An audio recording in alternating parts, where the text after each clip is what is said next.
दोस्तों, रावण का नाम सुनते ही दिमाग में 10 सिरों वाला एक ऐसा राक्षस घूमने लगता है जिसे अगर दुनिया का सबसे दुष्ट व्यक्ति कहा जाए तो कुछ गलत नहीं होगा। तभी तो आप दुनिया में अलग अलग प्रकार के नाम देखेंगे, लेकिन कोई भी अपने बच्चों का नाम रावण नहीं रखता, क्योंकि ये नाम ही अपने आप में इंसान की दुष्टता का प्रतीक है। लेकिन इन सब के अलावा भी रावण की जिंदगी में बहुत सी चीजें ऐसी हुई, जैसे कि क्या आपको मालूम है रावण ने गुस्से में आकर शनिदेव को बंदी बना लिया था। इतना ही नहीं, रावण की जिंदगी से जुड़ी बहुत सी ऐसी चीजें हैं जिन्हें आपने कभी भी सुना नहीं होगा, और जब आप हमारी वीडियो में ये जानेंगे तो आप पक्का हैरान हो जाएंगे। शनिदेव को बनाया बंदी।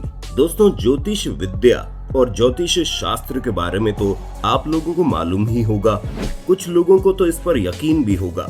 पर क्या आपको ये बात मालूम है कि ज्योतिष विद्या में ऐसा माना जाता है कि किसी भी इंसान के जन्म के समय ग्रहों की जो स्थिति होती है उसका सीधा असर उस इंसान की पूरी जिंदगी पर पड़ता है। ऐसे में परम ज्ञानी होने के नाते रावण को भी ग्रहों के बारे में अच्छी समझ थी। इसीलिए रावण ने अपनी शक्ति के बल पर सभी 9 ग्रहों को आदेश दिया कि जब रावण के बच्चों का जन्म हो तो सभी ग्रहों को 11वें स्थान पर रहना है। कहा जाता है कि सभी ने रावण की इस बात को मान लिया था, लेकिन शनिदेव रावण की इस बात को मानने से बिल्कुल इनकार कर देते हैं और जाकर 12वें स्थान पर बैठ जाते हैं। शनिदेव की इस हरकत से रावण बहुत ज्यादा क्रोधित हो गया और उसे ये अपना अपमान लगा। इसलिए रावण ने बदला लेने की सोची और उसने अपनी ताकत का इस्तेमाल करके शनिदेव को कई सालों तक अपने महल में बंदी बनाकर रखा। आप लोगों ने कई सारी कथाओं में भी इस चीज के बारे में पढ़ा और सुना होगा। रावण ने किया था भगवान राम के लिए यज्ञ। ये बात सभी को मालूम है कि भगवान श्री राम सीता माता को वापस लाना चाहते थे, जिसके लिए उन्होंने वानर सेना की मदद से पुल तैयार करवाया। लेकिन ये बात बहुत कम लोगों को मालूम है कि जो पुल बनाया गया था वो अकेले वानर सेना की मदद से नहीं बना था, बल्कि इसमें रावण का भी भरपूर योगदान था। असल में पुल बनाने से पहले सभी ने भगवान शिव की आराधना की, क्योंकि भगवान राम शिव जी के आशीर्वाद के बिना इस काम को शुरू करना नहीं चाहते थे। अब यज्ञ करने के लिए एक विद्वान पंडित की जरूरत थी, और रावण जितना ही शक्तिशाली था उतना ही विद्वान था। इसीलिए भगवान राम ने रावण को यज्ञ के लिए आमंत्रण भेजा। अब क्योंकि रावण भगवान शिव का बहुत बड़ा भक्त था, इसलिए रावण भगवान शिव के लिए किए गए यज्ञ को नकार नहीं पाया, और फिर रावण ने रामेश्वरम जाकर यज्ञ को बड़ी सफलता पूर्वक संपन्न किया। दोस्तों, इतना ही नहीं, जब यज्ञ पूरा हो गया तो इसके बाद भगवान राम ने विद्वान पंडित रावण से आशीर्वाद मांगा। तो रावण ने भी अपने पंडितों होने के नाते भगवान राम को तथास्तु का आशीर्वाद दे दिया। रावण ने माता सीता को स्पर्श क्यों नहीं किया? कई लोग ये कहते हैं कि रावण माता सीता को बंदी बनाकर ले तो गया था, लेकिन उसने कभी भी उन्हें छूने की कोशिश नहीं की और ना ही उनके साथ किसी भी प्रकार की जोर जबरदस्ती की। लेकिन ऐसा क्यों था? इसके पीछे का कारण कोई नहीं जानता। अब दोस्तों, इस चीज के जवाब में कई सारे लोग ये सोचते हैं कि ये रावण की अच्छाई थी कि उसने माता सीता का हरण करने के बावजूद उनकी मर्जी के खिलाफ उन्हें छुआ तक नहीं। पर इस कहानी के पीछे का एक और पहलू भी है जो हमारे पुराणों में छुपा हुआ है। ऐसा कहा जाता है कि रावण महिलाओं को लेकर काफी कमजोर हुआ करते थे, और अपनी इसी कमजोरी के चलते जब रावण ने नलकुरा की पत्नी के साथ गलत करने की कोशिश की, तब नलकुरा की पत्नी ने उसे श्राप दिया कि रावण अपने जीवन में किसी भी स्त्री को उसकी मर्जी के खिलाफ छूने की अगर कोशिश करेगा तो उसका नाश हो जाएगा। और यही कारण था कि रावण ने माता सीता का हरण करने के बाद भी उनसे दूरी बनाकर रखी, क्योंकि उन्हें मालूम था कि अगर उसने माता सीता के साथ जबरदस्ती की तो उसका नाश हो जाएगा। वरना आप खुद ही सोचिए, जो रावण माता सीता का हरण करके लंका ला सकता है वो क्या कुछ नहीं कर सकता था। लेकिन अपने सर्वनाश के डर से ही रावण रुका रहा। रावण की पूजा। दोस्तों, हिंदू धर्म में रावण को एक पापी, दुष्ट और असुर समझा जाता है। हालांकि कुछ ऐसी पौराणिक कथाएं हैं जिसमें ये बताया गया कि रावण अगर अहंकार के अंदर खत्म होता तो उसके जितना ज्ञानी शक्तिशाली पुरुष कोई नहीं था, लेकिन अहंकार ने ही रावण को मार डाला।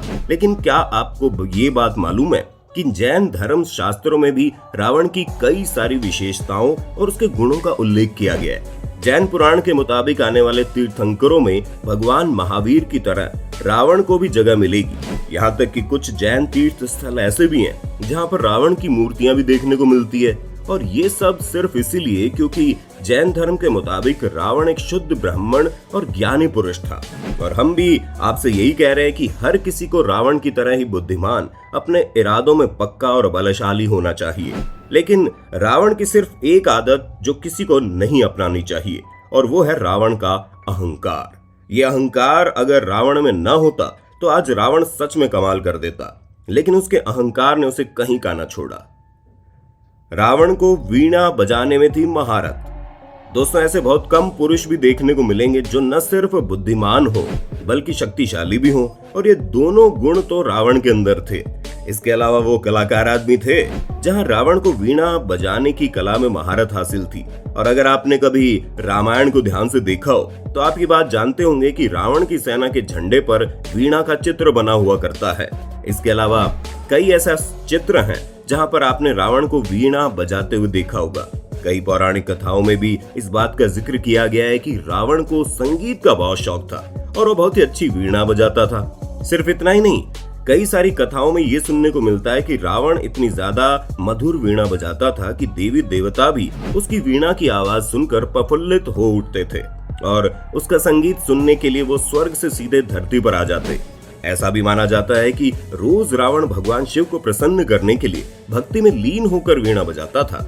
रावण का भगवान शिव के प्रति अपनी भक्ति दिखाने का ये बहुत ही अनोखा जरिया था, क्योंकि रावण ये जानता था कि जो संगीत से नजदीक होता है वो ईश्वर के नजदीक पहुंच जाता है। इसीलिए जब कभी भी रावण को भगवान शिव की आराधना करनी होती थी तो वो ध्यान तो करता ही था, पर उसके साथ साथ पूरी तरह से भक्ति में लीन होकर घंटों वीणा भी बजाता था।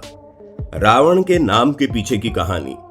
हम सभी जानते हैं कि रावण भगवान शिव का बहुत बड़ा भक्त था, पर बहुत कम लोगों को ये बात मालूम है कि रावण को उसका नाम भगवान शिव ने ही दिया था। अब रावण को ये नाम किस वजह से मिला, इसे लेकर कई सारी कहानियां प्रचलित हैं, लेकिन एक कहानी ऐसी है जिसे ज्यादातर लोग सच मानते हैं, और इसी कहानी के मुताबिक रावण के जन्म के समय का उसका नाम दशानन रखा गया। पर जब रावण ने लंका पर अपना राज करना शुरू किया तो रावण अपने परम परमेश्वर भगवान शिव से मिलने गया। हालांकि जब रावण भगवान शिव के पास पहुंचा तो भगवान शिव उस समय ध्यान में लीन थे। यही वजह थी कि जब रावण उनसे मिलने जा रहा था तभी वहां रास्ते में रावण को नंदी मिले, और उन्होंने रावण को भगवान शिव से मिलने से रोक दिया।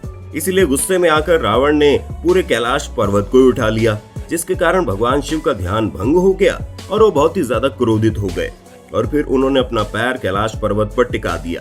अब आप जानते हैं कि रावण चाहे जितना भी ताकतवर क्यों न हो, लेकिन भगवान शिव के बल और शक्तियों के सामने उसकी सारी ताकत बर्बाद है।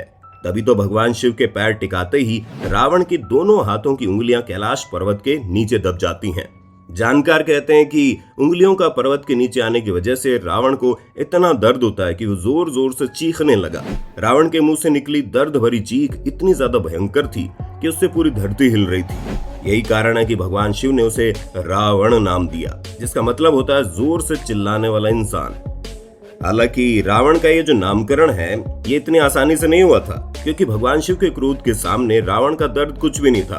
पर इतने अधिक दर्द के बावजूद रावण हार मानने को तैयार नहीं था, और उसने निश्चय कर लिया था कि अब वो भगवान शिव को खुश करके ही रहेगा। इसलिए रावण ने तांडव करना शुरू कर दिया। कैलाश पर्वत से कुचली हुई उंगलियों के दर्द को भूलकर जिस तरह रावण भगवान शिव को खुश करने की कोशिश कर रहा था, उसे देखकर भगवान शिव का दिल भी पसीज गया। भोले शंकर तो वैसे भी भोले हैं, जो अपने भक्तों की हर कामना पूरी करते हैं, और यहाँ भी जब रावण भगवान शिव को प्रसन्न करने लगा था तो भला भोलेनाथ कैसे क्रोधित रह सकते थे। तो रावण का ये प्रयास देखते ही वो पिघल गए। बाकी आपका इस पर क्या कहना है, इसके बारे में आप हमें कमेंट करके बता सकते हैं। इसी तरह की रोमांचक वीडियोस को देखते रहने के लिए हमारे चैनल को लाइक, शेयर, सब्सक्राइब करना बिल्कुल ना भूलें।